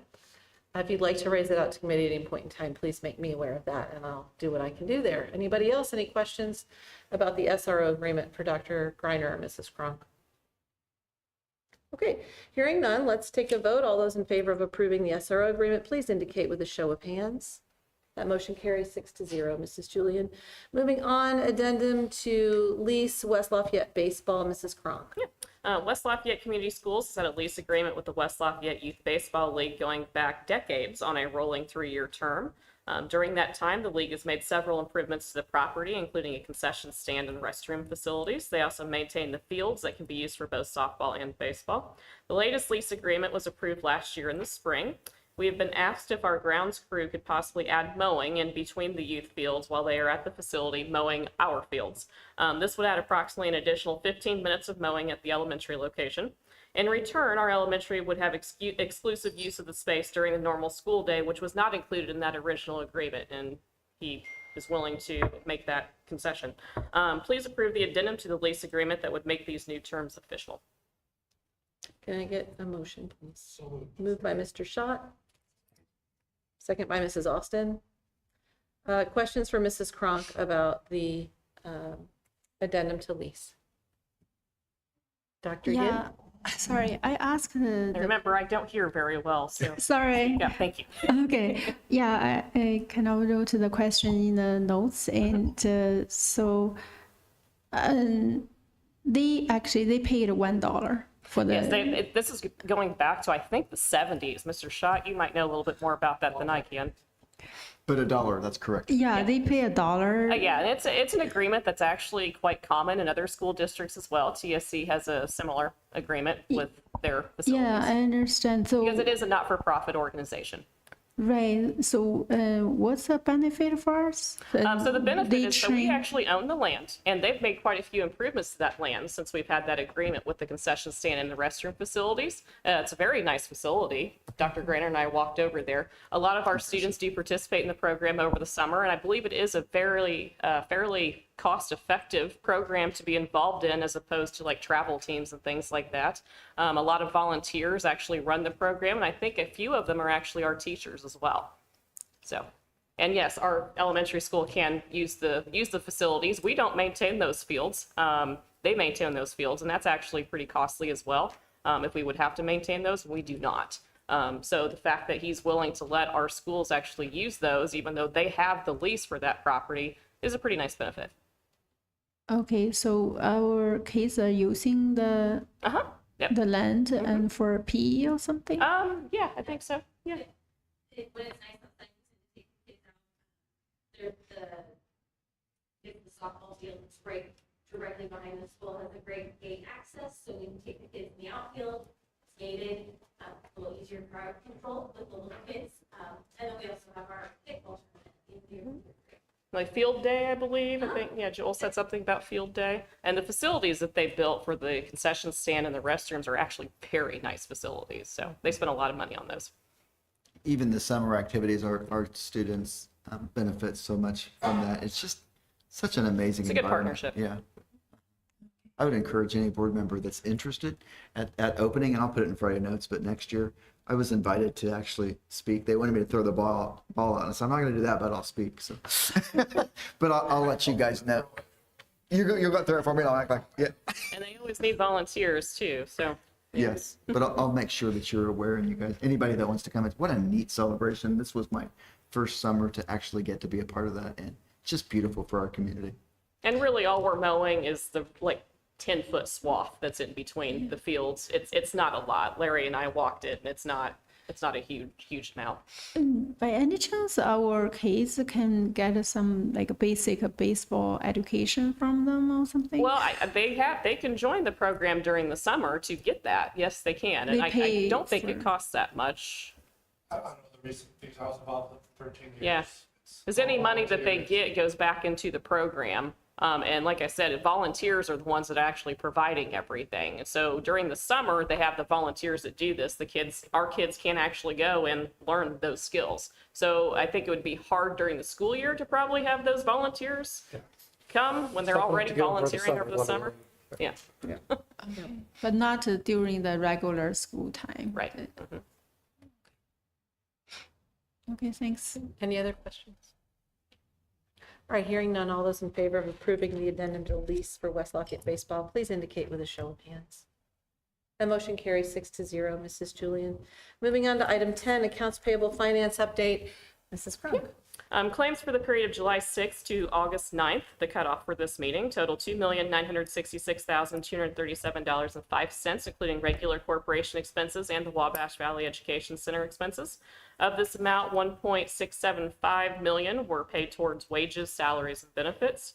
Moving on to our preliminary fund report for the month ending July 1st, the Education Fund had a balance of $3,208,277, and total funds on hand for the corporation were $21,350,163. Fund report is preliminary, as we are still working on closing the month of July at this time. As far as the business office, we're in the middle of budget projections and processes right now so that everything can be uploaded to Indiana Gateway by the end of the month. We enjoyed sharing information during the new teacher orientation and have been busy meeting with new staff members and getting them set up in our payroll system. And teacher contracts and benefits will also roll over soon, and we are preparing for pre-bargaining. Busy times. Thank you, Mrs. Cronk. I'll entertain a motion. Moved by Mr. Wong. Second by Mrs. Austin. Any questions or comments from Mrs. Cronk? Hearing none, all those in favor of approving the accounts payable report, please indicate with a show of hands. A motion carries 6-0, Mrs. Julian. Moving on to item 10, historical class size data at the junior senior high school, Mrs. Mumford. Yes, I had asked several months ago about class sizes K through 12. And the chart, I think it was 2 months ago or a month ago, was put together for K through 6. But when information was asked for the 7th through 12th, there was limited information that was shared. And so it was discussed of coming back to this meeting to decide what amount of information needs to be collected and shared. And so I would like to have a discussion of collecting data starting in 2017 in the referendum question. It states that part of the purpose of the referendum is to manage class sizes. In the upcoming referendum, part of the financial plan says to manage class sizes. And so I think we should have the data of what class sizes have done since 2017 up till now per subject area at the high school and be able to access that to determine how the referendum is being used to manage class sizes. Okay, so if I understand correctly, what you are asking the board to do is consider what research we might want to ask our central office staff to do about this topic. Okay. Dr. Reiner, I know when we discussed this previously, a lot of the information is not available in a format that's easily accessible. Do you want to elaborate upon that? And what I know that you've been working to get something with as little expenditure time as possible. So where are you with that? Yes, and what I want to do is explain that because there are multiple classes and there are different offerings, that it looks different and it's not a set way to do it. And so what I'd like to begin with is, Mrs. Roth, if you'd explain the process, kind of who was engaged in it and the amount of time it took to get what we did here with the ranges.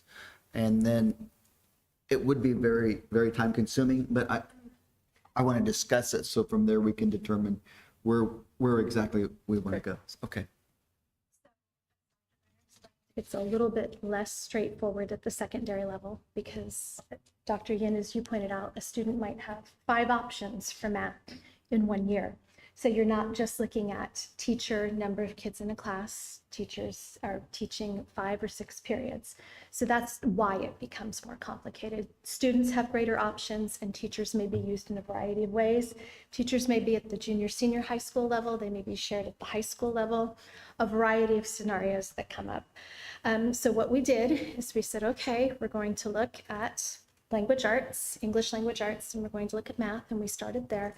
And because there are classes throughout the year and different kids, different places, we worked with Mr. Hamilton, who was helpful in kind of understanding what data we could get from Skyward.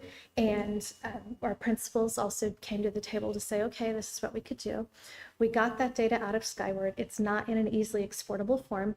And then we basically looked through it by hand to come up with what the minimum would be, what the maximum would be, adding everything together that would be, there are what are called course codes. Every course has a code, and that is K through 12. Course codes at the elementary level are a little bit more straightforward because it's a limited number of things.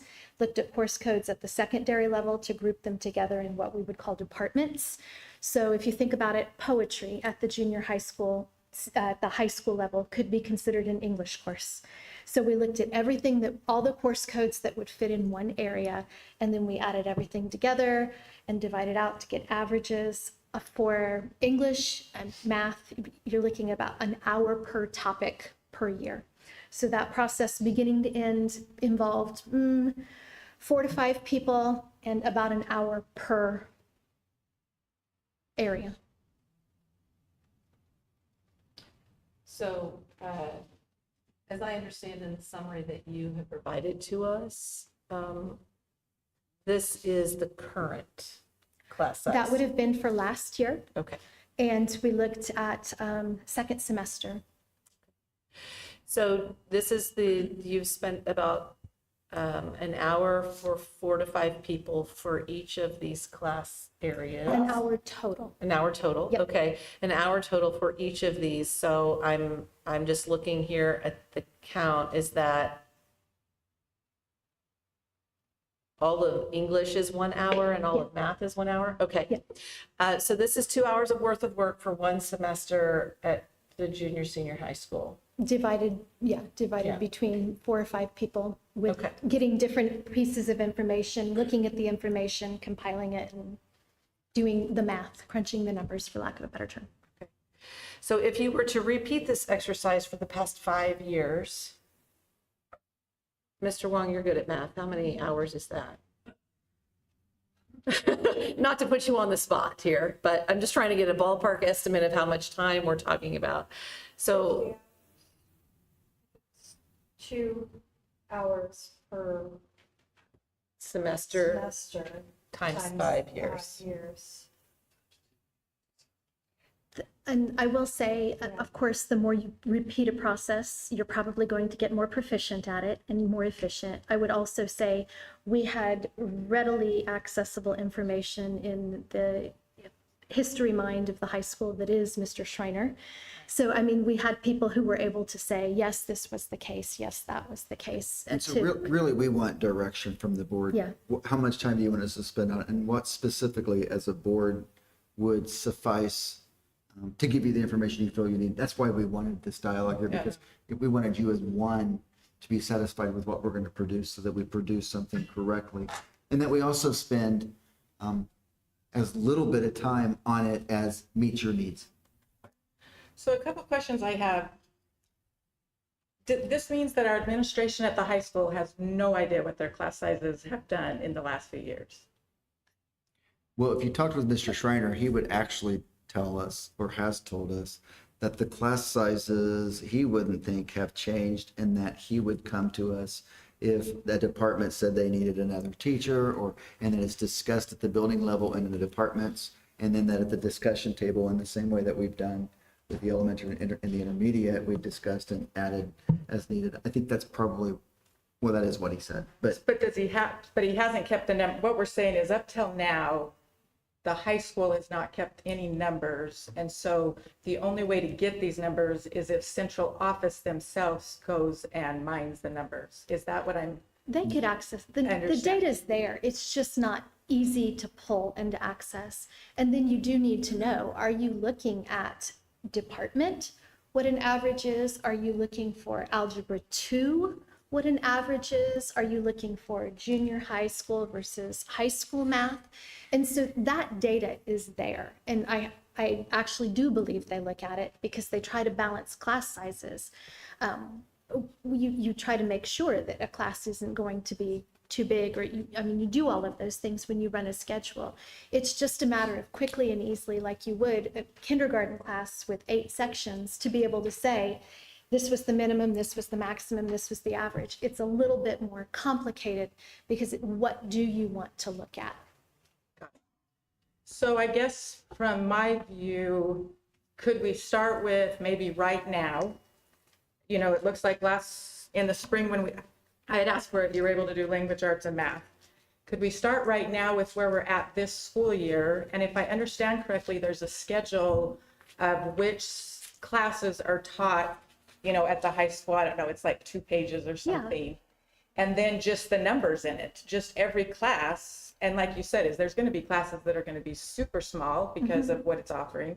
There's classes like orchestra and band that are going to be super large, but just to start off with this year, giving us what do class sizes currently look like with that number. I mean, this is what I'm asking. I know this is a whole board decision, but that's what I would like to see. And then go back and ask Mr. Schreiner, does he have anything else in his file without having to mine all the data from central office? And my view is to go from there. So that's my. Mr. Shaw, you had a comment? Has Baylor and PER weighed in on this? Is this something they think would be beneficial, or we just ask them for extra work? I have not heard from Mr. Daylor that this is data he would like to see. No. Have you heard from him that he would like to see this data too? I have not heard from Mr. Daylor that he wants to see the data. Yeah, okay. Mrs. Austin? I'm sorry, Mr. Schott, were you done? I didn't. Let's ask. Okay. If he thinks it's beneficial, I get on board. Otherwise, it seems like a waste of a lot of people's time. Meaning that if he thinks as a public consultant, he wants to see it No, versus if he thinks it would help our case, or whatever you're asking for to help our case. That's what I guess I'm not understanding. I don't think this has anything to do with, this has to do with the community and parents that want to know what class sizes look like. But you're talking about as it pertains to the referendum, and we hired him to handle our referendum PR. I just like to get his opinion on it. So. Mrs. Austin? Since we have our union leadership here, I would like to ask them, sorry to put you on the spot, have you heard complaints from our teachers regarding class sizes at the junior senior? Class sizes are something that we always pay attention to. So that is something that we communicate with our staff. And anytime there is something that we want to address, we bring it to our discussion table. I know our high school English department just added another English teacher this year because of those discussions. So we had said, you know, as a unit, hey, we know that this department was teaching, everybody was teaching 6 classes, and that was impacting not only their ability to assess their students, but to provide them the feedback that they needed. Particularly writing assignments take ages to grade, which is why I am not an English teacher. So through that dialogue, we were able to determine, hey, this was a need, here's how we can meet that need and move forward. Nobody has shown me their torches and pitchforks. I don't want to say it out loud, but I think we're good right now. You know, everyone has a class that's too large and a class that's very small. And the problem with even bringing this up, I'm not exactly sure of the point in the long run, because the orchestra hopefully will have 75. They will ask you, please give me 80. They want more kids, right? Whereas the upper level AP class, and I've got 25 kids in AP chemistry. That's too many. But if I say there's a limit of 24, your kid is the one that doesn't get in. So which kid am I telling they don't get in? So, and you only have so many people. I mean, I'm the only person in my department. I have a class now of 33. I would consider that to be high. On the other hand, I cannot tell you 5 kids. I wouldn't tell you could not take my class. I will not do that. Okay. So the same thing is true. I believe the English department shared that they had 3 classes or 2 classes, and they took one class made it larger. It was still manageable because they wanted to have an inclusion class of a smaller class because they really knew those children needed more help. So, and the thing I heard up here a moment ago that's most important is the incredible work our guidance department does to try to balance classes. And I'll give you a perfect example. If you want to look at a section that has continued for multiple years, and that would be the world language rotation in 7th grade. Yeah. We only have 6 sessions. Why? Because we have 3 teachers and there are 2 semesters. That's easy math, you can like it, okay? 6 sections. If you have 190 kids in a class, as we did last year, and 2 or 3 years ago, we had 190. You divide it out, that's how many kids you have per section. This year, we're going like 28 per class. Why? The class is smaller. And there's not a thing I can do to solve that because I can't hire more people to do the job. And I can't say, sorry, you can't come here. You can't take this class. So I think, to be honest with you, I think the K through 6 numbers make a lot more sense. It's an easier math problem, it's easier to see, and it's also developmental. Here's the other thing that Mrs. Roth said that I think is very, very important. A child can choose to take 2 English classes the same year, or 2 math classes. Believe me, I have time to do it. A child can choose to take no math class this year. You know, it's very difficult to do that. Yeah. So I don't know why this year the number is high and that year the number is low. There's about 15 different variables. So I don't really see it. To be honest with you, I love the fact that you guys did it. That's great. But I really don't see how you go back and do this and have any meaning to it. The important thing is this, that managed class sizes, it's not about keeping it between 20 to 25. It's about making sure that if we don't pass it, it becomes 35, 40. That's the key thing. And that's what the public would scream bloody murder if we end up doing that. They need to be aware of that. And to clarify, your teachers would scream bloody murder if we also had 40 children in our classrooms. So I feel confident in I saying already that. screamed at their trees. So it almost sounds like the same as standardized testing. If you want to know if a kid can read, ask a teacher. If you want to know if the class size is appropriate, ask a teacher. Would that be- I am also, I'm mentally projecting what my data has been over the course of the years. I do think it'll be really interesting when we get to our COVID class size data.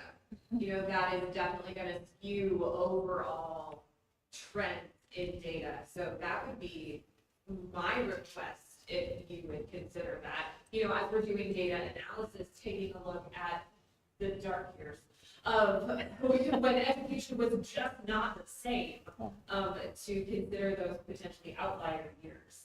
Because they were for everybody in everything. 21, 22, I think you can drop. In 2021, I think you can just drop because the number of people online versus not, that's just a mess. So I want to hit on something that Mrs. Hart said, Mrs. Austin, because I think it's important.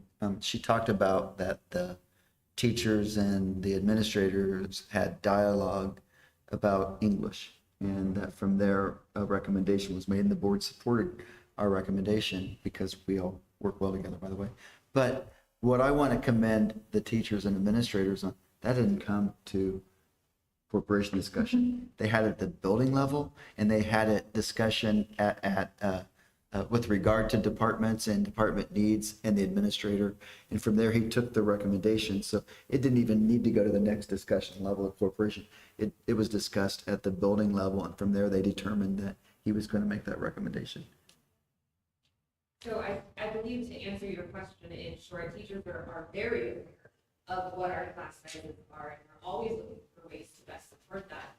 Particularly the junior, senior high, we are also very aware of what a beast of a master schedule it is to try to take as many options as we can possibly give students and shrink it down into an 8-period day with the current staff that we have. So I give much kudos to our counseling department to be able to make that master schedule in general and all the work that they do to try to do as much as they can to balance the class. Thanks so much. Thank you. I want to try and rein this one back in. We've not heard from Mr. Wong or Dr. Yin. Would either of you like to speak on this topic? Dr. Yin? Yeah, I found your perspective is very, very helpful. And first, and I would also like to hear from elementary schools to see yeah, to see what your teachers feel. Another thing is, I think it would be actually also helpful to have a general survey among teachers to see how they feel. And I totally agree. I'm a teacher myself too. I know some of my colleagues teach writing class. I mean, to write a research proposal, those things that's super time consuming. But I teach stats, it's less, so I can handle, let's say, 35 students without too much problem. But so I feel in that sense, it might be helpful to solicit feedback from all the teachers to see in what particular area they may need more support. And also, if possible, I would like to hear how the situation is in the elementary school. Dr. Yin, out of respect for Mrs. Mumford's point here, we're just talking about 7 through 12 right now. I totally am open to having that other conversation, but I really want to do justice to what she's asked us for. And then if we need to come back to that, we can do that. We talked a lot about K through 6 in our last meeting. So I don't want to cut you off, but I do want to make sure she gets her attention here. Mr. Wong, did you have anything that you wanted to ask on the topic of 7 to 12 class sizes? I'm just wondering, I think we need some ways to measurable. Say basically we have a referendum, we want to manage class size, and then the community pay tax for that, and then we need some measurable ways to show, to demonstrate we use that fund to manage the class size.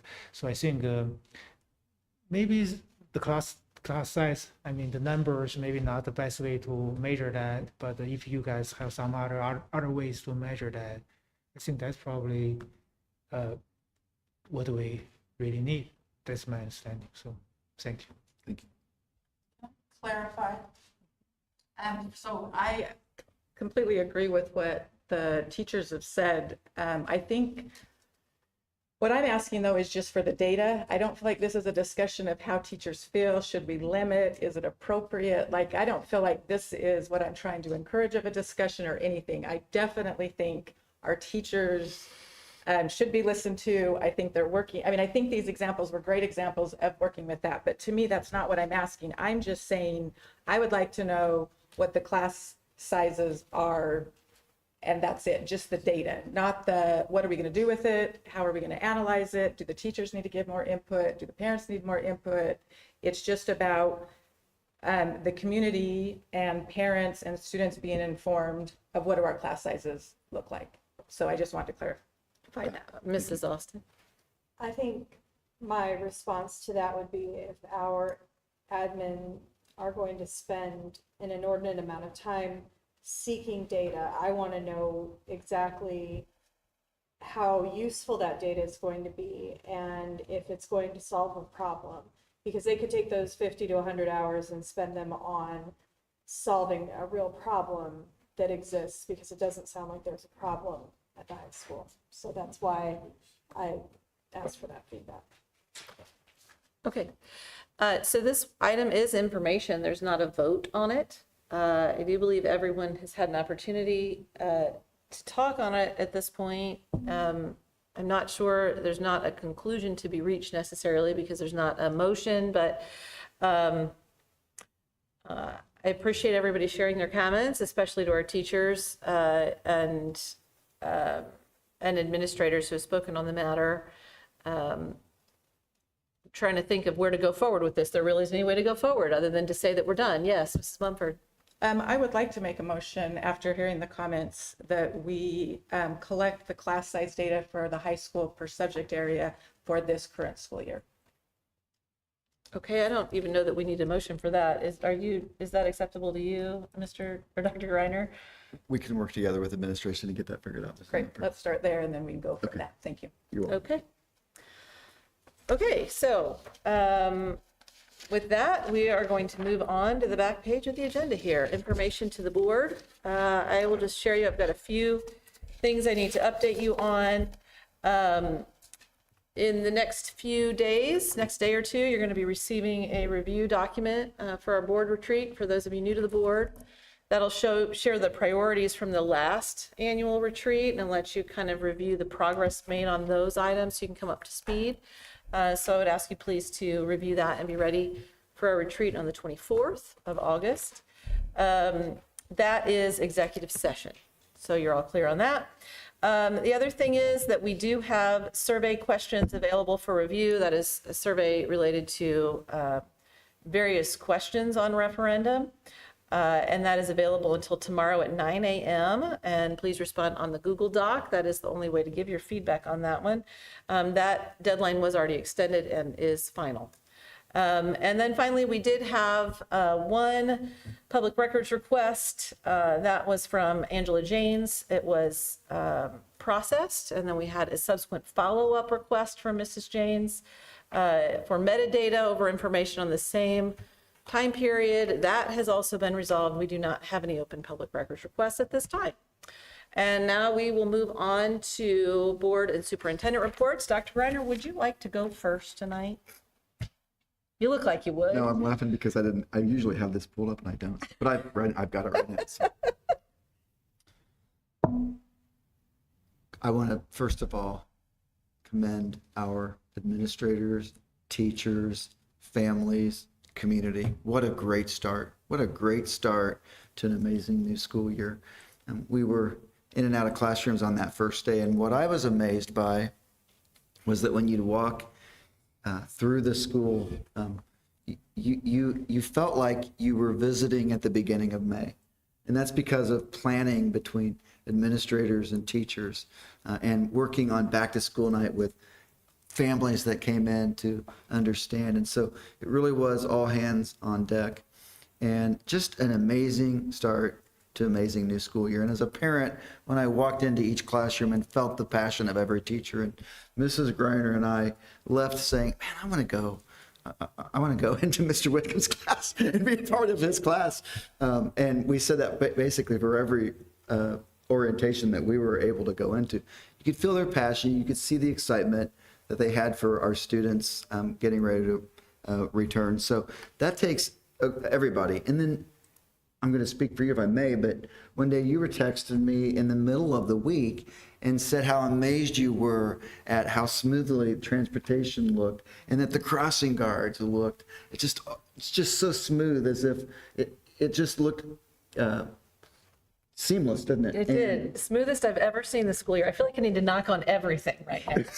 It was a brilliant start to the school year. Really was. Really it was. Yeah, and so I just want to thank. I want to say how blessed we are to be in this amazing community. It was quite a celebration or reason to cheer. I feel for me so as superintendent, and so thank you to everybody. I'm going to skip down to a really fun one, and that is name change requests because of our legislation. I will tell you that the system works because Mrs. Greiner and I received our emails today that Tatsia and Tomoko, our children, have requested to somebody to be called what they're called by their classmates, Tomo and Tots. So thank you to our schools and our teachers for going that extra ridiculous step of, even if it's a name, a shortened name, you're going that extra step. And thank you to the office personnel that are making it hopefully simple for our teachers so they can fill out a form that we've created and sending it on to the office, and then that communication's coming. And so Mrs. Greiner and I have seen it. We don't plan on communicating with the school because to us, of course, you can call them Tomo and Tots. So it's working well, and we thank you. And that was another item that we as administrators sat down and talked about. How can we make this as simple for our teachers? And then we went to the discussion table and had dialogue on what made sense, and it seems to be working. So just shows you the way that we truly work and collaborate to meet the needs of our students, even when things go in place that maybe weren't as thought out as they should have been. So there's no guidance on this. It's just something that's gone into law.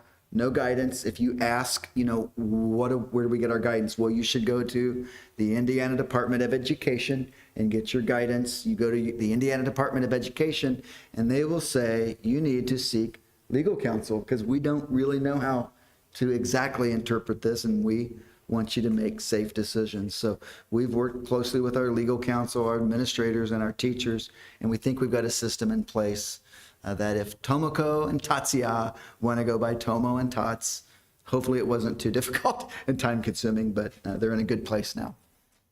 And then I will finish with just saying congratulations to our entire school community. We once again were recognized at our high school by data from Niche, and that there's been articles out now separate from Niche, but celebrating the fact that Indiana is one of 50 high schools, West Lafayette Community School Corporation, West Lafayette Junior Senior High School is one of 50 high schools that are recognized as one of the top 50 in the nation.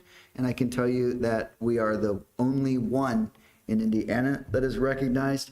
And what I say to you is, as a former first grade kindergarten teacher, I would have had a part in that. So we say kindergarten through high school, congratulations to our staff, congratulations to our committed students, congratulations to our families that support the learning environment and support their students at home with the great work that's happening at school. And congratulations to our entire community. And thank you, West Lafayette in general, for the support through a referendum or what have you to make the great things that happen in our district happen. It truly does take a village.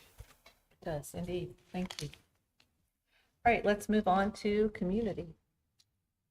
Homecoming tailgate is from the foundation report. Homecoming tailgate, September 15th, 5:30 to 7:30 at Cumberland Park.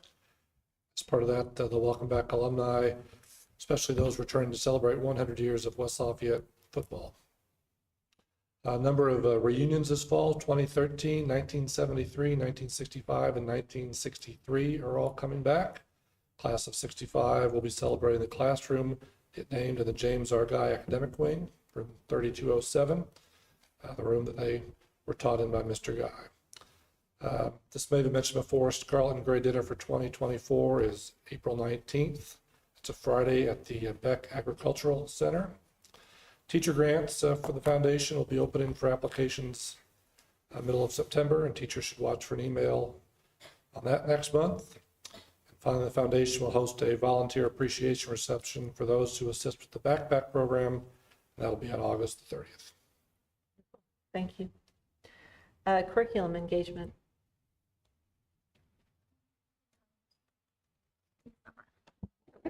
No meeting, nothing to report. Okay. Finance external engagement. Brad's not here tonight. Finance internal.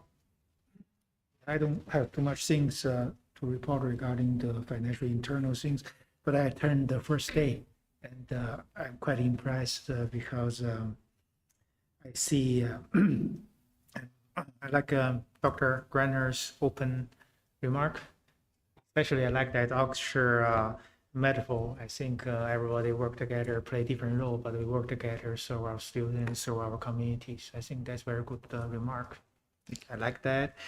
And also I joined the meetings because I can firsthand can feel the passions, energy, our teachers energized. They are enthusiastic to serve our student for the new schools. That's really good. I appreciate that. And also I see there's new faculties, teachers, and staff joining us. And I am quite impressed of their education background and also professional background. And I think they are really high quality teachers. And I believe it's not very easy for our principals, each building leaderships at this point of time, especially for the labor shortage and financial uncertainties. They recruit and return those high quality teachers. That's not easy. I really appreciate them. So it's very good. That's all. Thank you. Thank you, Mr. Wong. Internal systems. The Public Schools Foundation has their Cupcake Run, which is their big fundraiser for the teacher grants. It's on September 17th, and registration is currently open. They're also looking for volunteers to help help man the corners during the race. They also have teacher grant applications currently open, and that will be until September 20th. And then they mentioned Mrs. Falk had received the Math Tutoring Award, and it sounds like they're working really closely with Mrs. Roth, about getting another collaborator so that we don't lose that. So I appreciate Mrs. Roth. Good. So that will be exciting. Trying to see where we can go with that. So that'll be great. I'm grateful that they're working so that we don't lose that, hopefully, because it was a great thing that Mrs. Falk applied for. And then Safety Committee, I was out of town, but Dr. Yin attended for me. Yes, we had a kind of brief meeting, and we talked about briefly about the drug testing issue, also the educational programs that our resource officer may provide in the future. And so, All right, thank you. And then legislative and policy, Mrs. Austin. I really like legislative and policy. I geeked out with other representatives from the Indiana School Board Association down in Indianapolis on Friday, August 4th. And we spent the whole day going over the legislative priorities and what the foundational statements are that are guiding those, and then the priorities for the organization for the coming session in the spring. And so now that we've had that conversation and we all got to know each other a little bit, we are by email editing those and iterating on them until we get them absolutely perfect. And then we can take those talking statements or talking points to our legislators. So it doesn't sound fun, but I had a really good time. And then board teacher discussion was, as always, an excellent conversation. And it was nice to be in a different space. We got to meet in the library at the high school. And so it's always fun to be where the people are. And I had a guest from out of town for the first day back, and so I want to apologize to our teachers for not being there, but I'm really excited for you, and I hope everyone has an awesome year. So that's it. All right, upcoming future meetings, we have the executive session for our annual board administration retreat on Thursday, August the 24th from 5 to 9 p.m. That does include dinner. And that is at the WEVAC office on Hamilton. Does that sound right to you? Yes. Okay. Benton, thank you, on Benton Street. We go down Hamilton, so I apologize. I know. for saying yes. It's been a while. It's been a while. Okay. If needed, we may have a work session on Friday, September the 8th at 7 a.m. Our regular board meeting is scheduled for Monday, September the 11th at 6 p.m. Also, take a note that we have 2 days in September where there's no school, Monday the 4th for Labor Day and Friday the 22nd for a staff PD day. You can see the information on when minutes are and agenda are available. Can I get a motion to adjourn? Okay. yeah, I just covered the safety one, but there are other things. Other things from the park. Oh, okay, yep. Go ahead. Okay, and there's a new board member whose name's Dr. Tiffany Laya, I think she's taking the place of Karen. And so, and also there are so many programs offered by the park and the recreation. I encourage anyone who might be interested to look at their website. They also have a very well designed website, and they sort the program by location, by type of, and for youth, senior, adults, and they're dancing, yoga, music, you name it, they have it. Kind of, it's really fun, and so encourage people to join that. Also, there will be a new park probably, I don't know whether people know, and there will be new park on Cumberland and opening near the one building school. What's it called? The Cason Park, yeah, that, we had that in last month's meeting. Right, it's near the Connection Point Church, kind of across the road, and there will be an opening ceremony on September 7th and at 10 o'clock. And so it's a groundbreaking ceremony. And so, yeah, another thing, kind of follow up with Dr.